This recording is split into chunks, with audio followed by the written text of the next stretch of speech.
One of the items that you'll be performing on a day of install at Truist is updating firmware on the TCR. We want to make that easy as possible. So you will have had to download this fw_update.zip file from Burroughs, maybe that's in Teams, and you'll put that on a thumb drive. And while you're doing this, there's no reason, like right here, not to just extract all. And so we'll extract this. We'll see it take a couple seconds here. It'll create a new folder on the thumb drive itself. As soon as that's complete, we'll eject that from the PC that we're using, or laptop, however you're doing this. We'll plug it into a USB hub along with a keyboard. We'll transfer this over to the TCR and run it from there.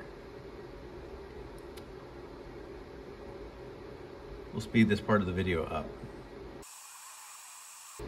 All right.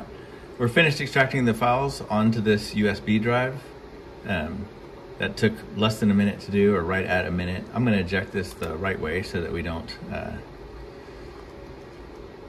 mess up any files on there. So, ready to eject.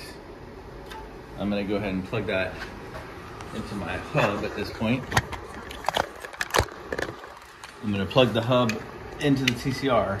So at this point, you have just finished configuring IP addresses, logging in to the user side of the TCR, making some changes to the reboot schedule on the TCR itself.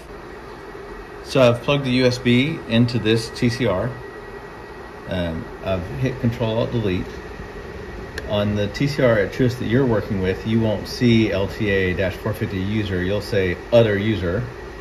In your case, you're gonna type in the period and the backslash, that's the slash above the enter, and then LTA-450 space admin.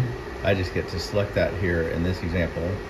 And then the password is @LTA450A for admin. So we'll log in to the admin side. This may take a little bit of time on a Truist machine. It's very busy downloading other things at the time. I'm clicking on the Windows logo and I'm just typing FILE. I'm just trying to get to File Explorer. I'm going to double click to open File Explorer. I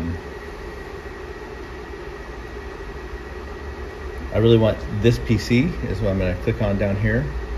And now I'm just going to go into the USB drive that we created. I'm double clicking into the firmware update application, or folder rather. It actually created two here. So all I'm looking for is this update.batch file, right? So on the left it says update.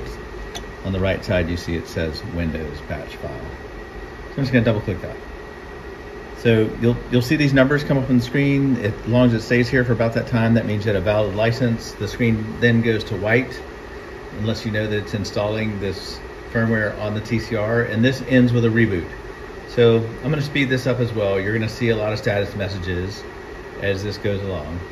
But after the TCR reboots, you're really done. It will log you back in automatically to the user side. It'll come up with the regular inventory screen that you and tellers are used to seeing, and your next steps really will be to turn the TCR back over to the tellers and to the